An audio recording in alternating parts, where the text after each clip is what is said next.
The smiling predator. This animal smiles while it kills. And it enjoys what comes next.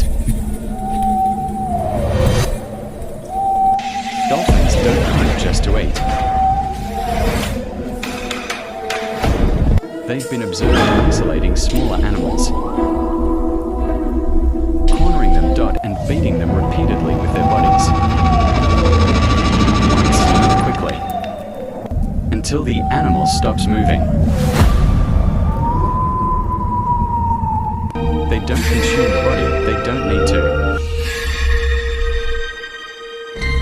They play with it, push it,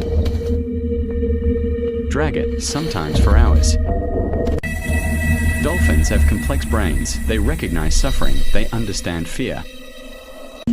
Which means, this isn't instinct.